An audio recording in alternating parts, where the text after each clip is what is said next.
El día de hoy, la profesora Marta Einstein, le voy a dar la bienvenida. Primero, buenas tardes, Marta, un gusto tenerte aquí con nosotros. Igualmente, muchas gracias por la invitación. Bien, bueno, vamos a leer un poco sobre la profesora Marta Einstein, que ha sido maestra de grado en distintas escuelas primarias, rurales y de capital y banda. Profesora de matemática y música en establecimientos educativos de los niveles secundarios y superior. Se desempeñó como secretaria general de CISADEMS y en otros cargos en varios periodos. Fue vocal del Consejo General de Educación electa por sus pares en representación de CISADEMS en los periodos 1989, 1993 y 2003 y 2007. Fundamentalmente es una referente indiscutida y respetada por todos de la lucha por los derechos de los docentes y la educación, con una permanente trayectoria de militancia y compromiso con la escuela pública. Un placer, Marta, nuevamente tenerte aquí en esta tarde. Muchas gracias, no es para tanto, Amanda. Bien, no, es. Marta, en nuestro gremio CISADEMS desde hace tiempo rechaza la intervención del Consejo General de Educación que se encuentra intervenido. ¿Cómo ves esta cuestión? Bueno, esta cuestión es francamente lamentable. Yo considero como una irregularidad muy grande que un organismo constitucional esté intervenido hace 5 años. Me parece francamente una aberración, ¿no? Ha habido mucho retroceso educativo fuerte, perjudicial, especialmente para los alumnos. Quiero sumar mi total apoyo a la lucha docente por el cese de la intervención, para que se normalicen los organismos educacionales y empiecen a funcionar como corresponde. El gobierno, después de 5 años de intervención, tiene que tener una evaluación hecha. Entonces, esperamos que de esa evaluación surja la normalización y esta decisión política no la tiene nadie más que el gobernador de la provincia. Bien, entonces, en función de lo que acabas de decir, ¿cómo es y cómo debería ser todo esto? Bueno, empecemos por el principio. El Consejo General de Educación es un organismo del Estado. Tiene como responsabilidad administrar todo el sistema público estatal de educación y articular los niveles y modalidades en todos los aspectos. La articulación pedagógica, normativa, administrativa, reglamentaria, etcétera, etcétera.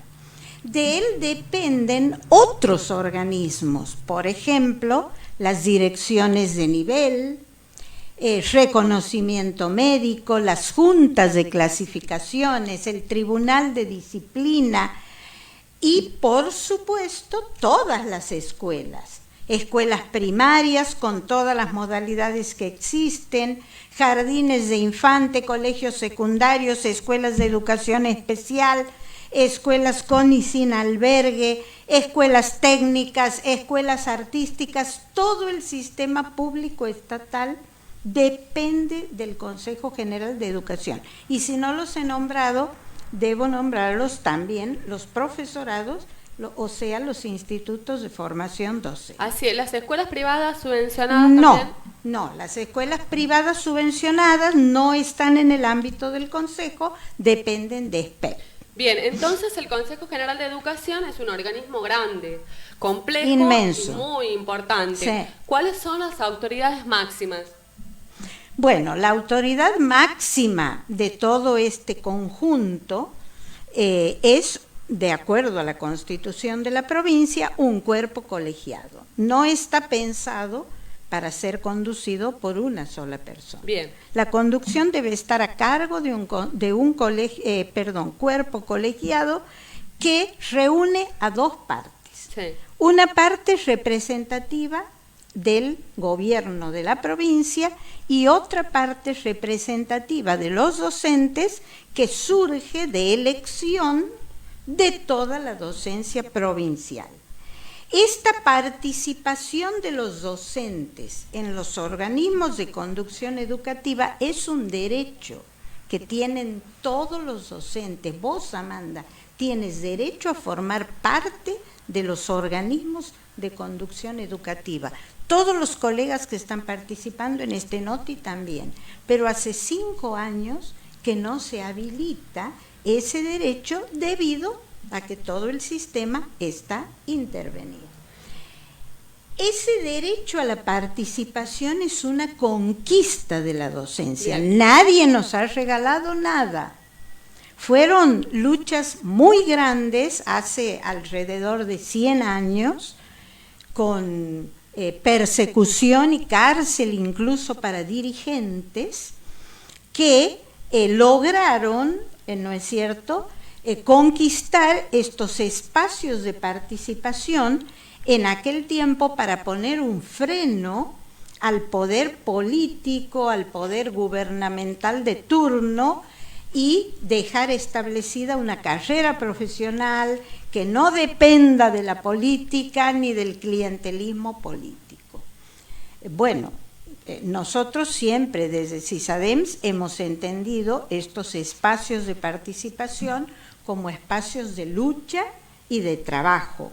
La verdad, mucho trabajo, porque realmente la escuela pública merece tener esto que yo he recalcado bastante como un derecho, pero también es en cierta forma la garantía de que adentro de los organismos de conducción se pueda escuchar la voz de la docencia y se pueda escuchar también cuáles son sus peticiones del momento, cuáles son sus reclamos y también, ¿por qué no?, recibir iniciativas y proyectos para luego transformarlos en normas. Bien, entonces, a ver, detallamos un poquito más cómo debería estar integrado este consejo. Bien, no lo hemos dicho todavía.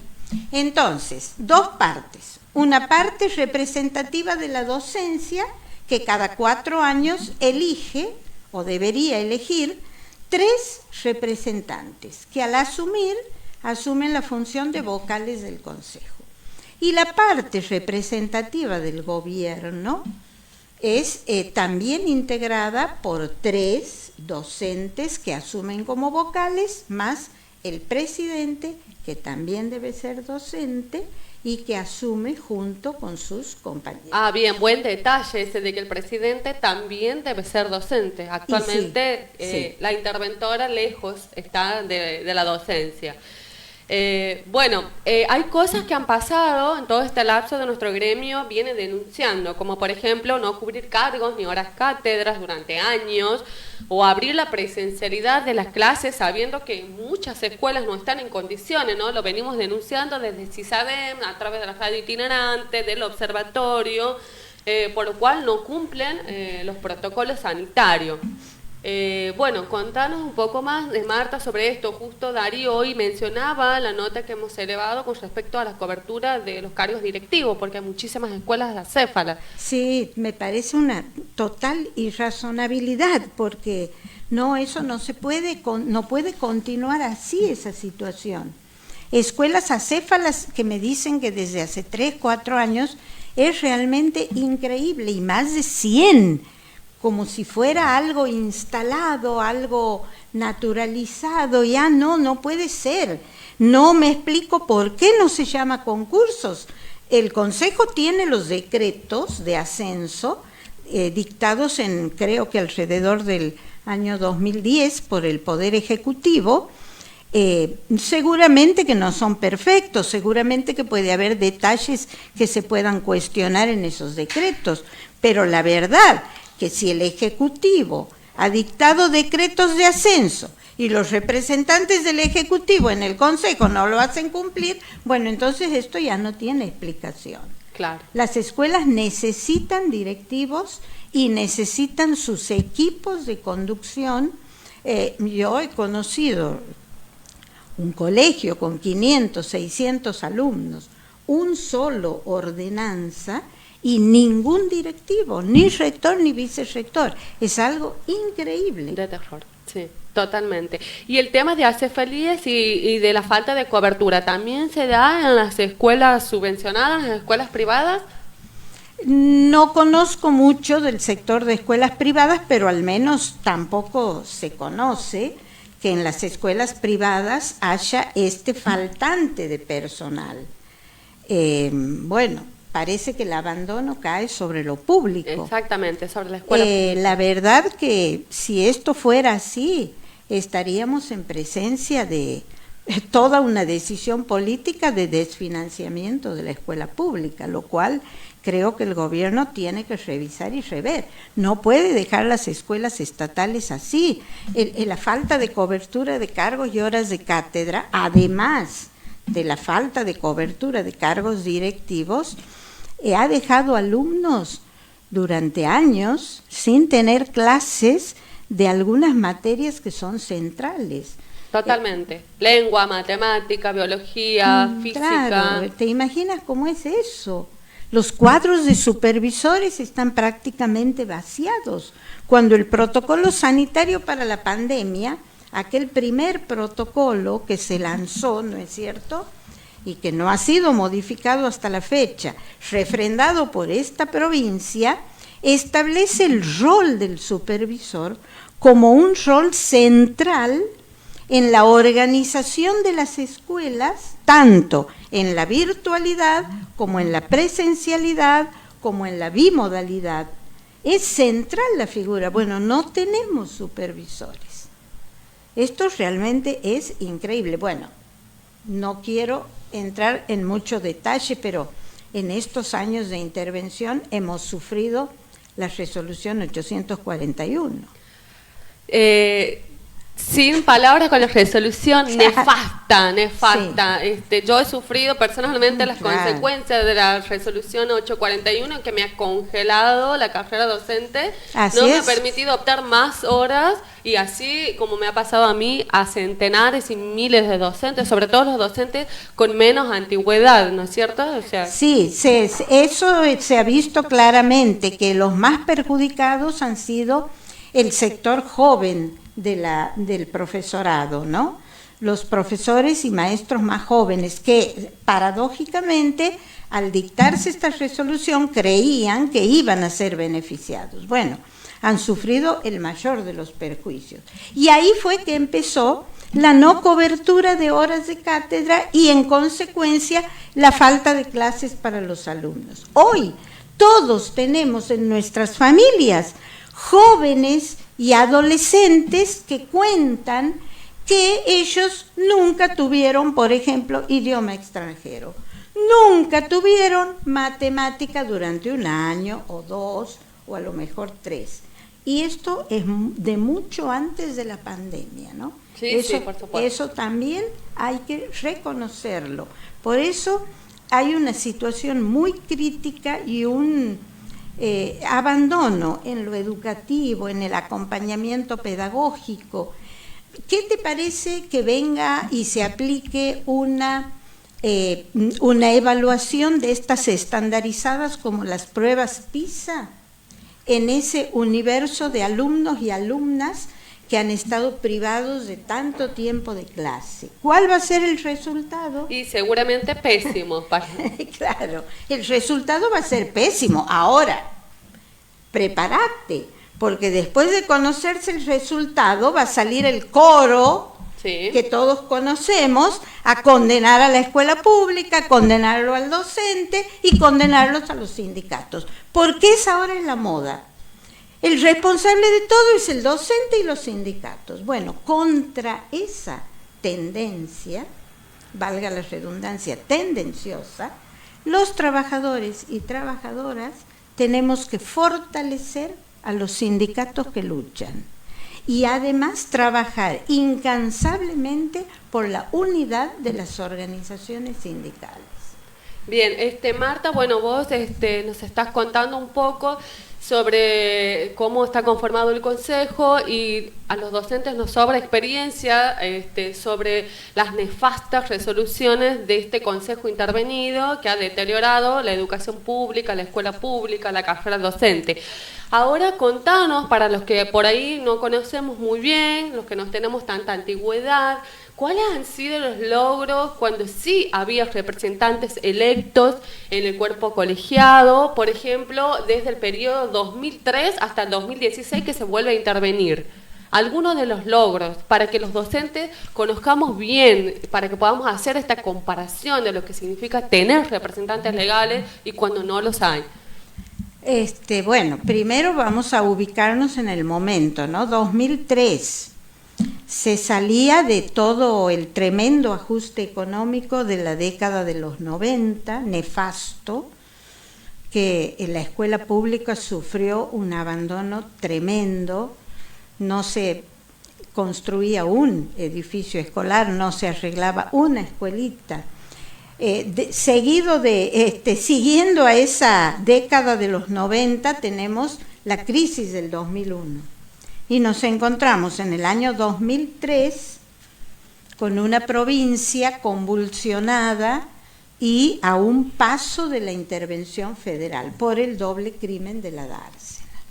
En ese contexto, diciembre del 2003, la legislatura de la provincia sanciona una ley de normalización del Consejo con un cronograma electoral y, bueno, se lanza el proceso de normalización, triunfa Sysadems y empieza el primer periodo constitucional de 4 años. Ahí estuvimos la profesora Rosa María Conca de Agüero y quien les habla. Durante 4 años. Luego siguió otro mandato constitucional en donde estuvieron las profesoras Ana Blanco y Nora Loto, y un tercer periodo constitucional siempre Sysadems, digamos, muy bien recepcionado y elegido por la docencia, ¿no? Respaldado por los votos. Y viene un tercer periodo, te decía, con Cielo Alcaide y la profesora Analí Acuña. O sea que han sido 3 mandatos consecutivos sin interrupción, por eso hay que hablar de un proceso. Claro. Las cosas se van consiguiendo, la verdad, en mucho tiempo. Es muy raro conseguir algo de un día para el otro, o en 2 meses, o en 3 meses. A mí me parece que lo principal ha sido... porque también hay que saber de dónde se viene y eso nos llevaría mucho tiempo a explicar. Pero lo principal ha sido una reconstrucción total de las juntas de clasificaciones. En ese tiempo había solo 2. Una para nivel primario, inicial y modalidades, y otra para los niveles medio y superior. Por supuesto, el trabajo era ciclópeo.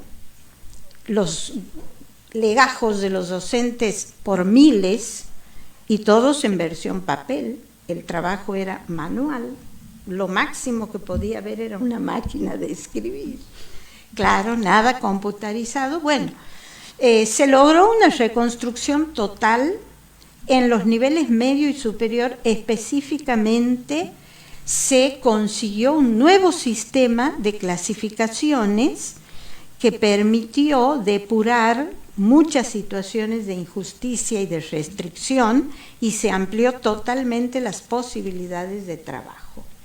Y en cuanto a los niveles primario, inicial y modalidades, para mí la medida más importante que se consiguió a los 3 meses de haber asumido fue la publicidad, una normativa que establecía definitivamente y todavía sigue la publicidad de todas las vacantes. En ese tiempo eran suplencias e interinatos, antes del llamado a mesa de designaciones, con el derecho del docente a presentar un escrito en caso de que los cargos que él sabía que estaban vacantes no se habían puesto a la mesa de ofrecimiento. Porque antes de esto se escondían los cargos, no se daban a conocer. Era el rumor, pero lo que salía por mesa de designaciones era mínimo, ¿no es cierto?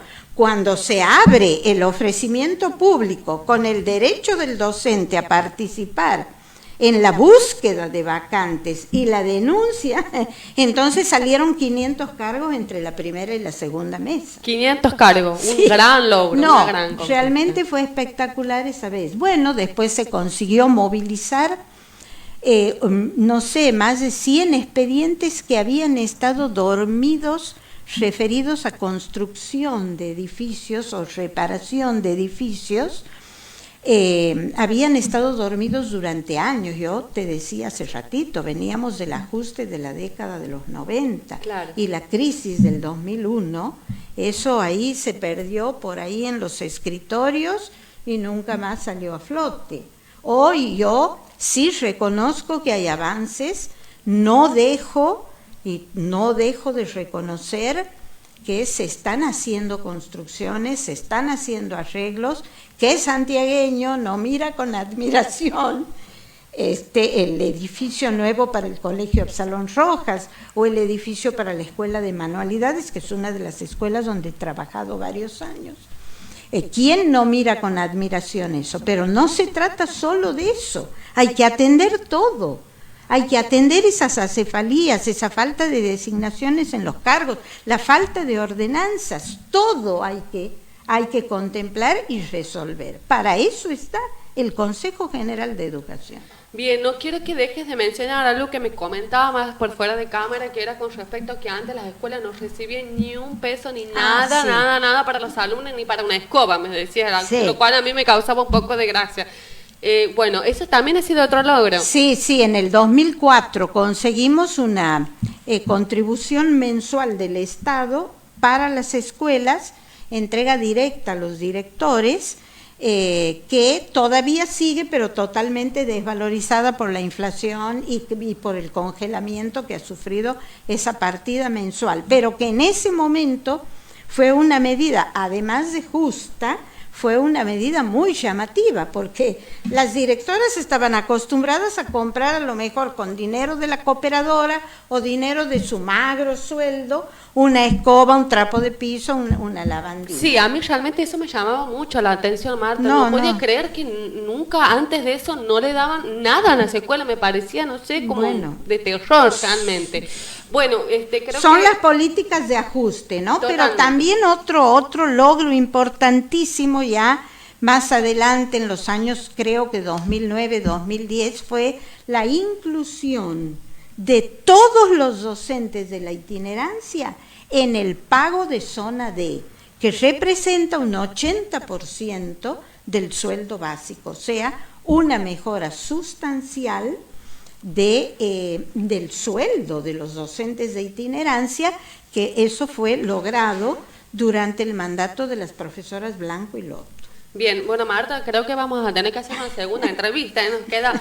Te voy a hacer Sí. 2 preguntitas más y Sí. vamos terminando. En tu opinión personal, ¿por qué crees que el Ejecutivo interviene en el Consejo General de Educación en el año 2016? ¿Por qué lo interviene?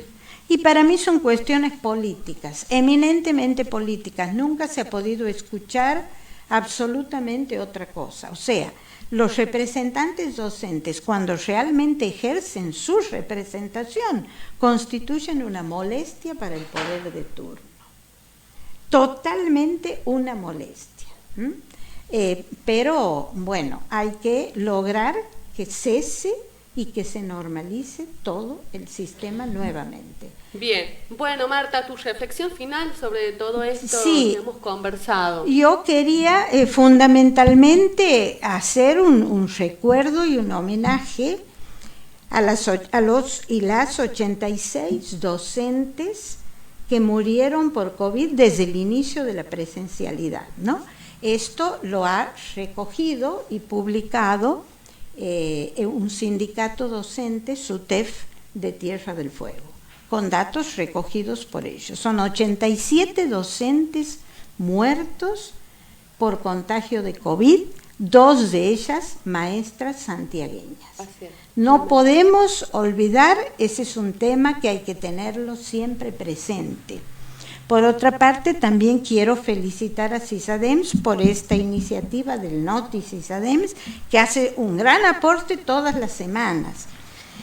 Y finalmente un llamado al gobierno, ¿no? En el sentido de que reflexione sobre las clases presenciales, que mire muy bien lo que está pasando, y comparto totalmente el pedido del gremio y de los docentes. Pienso que se deben suspender las clases presenciales hasta que disminuyan los contagios y hasta que todos los docentes estén vacunados. Bien, bueno, Marta, muchísimas gracias por estar No, aquí. al contrario, gracias a ustedes. Un placer todo lo que nos has enseñado. Bueno, desde el nombre de CISADEM te doy las gracias, y por supuesto que CISADEM se pronuncia por no a la presencialidad por todos los factores que hemos detallado en este Noti CISADEM. Repudiamos la intervención del Consejo General de Educación y exigimos la urgente normalización y el llamado a elección docente. Este ha sido un nuevo programa de Noti CISADEM. Los esperamos el próximo viernes. Muchas gracias.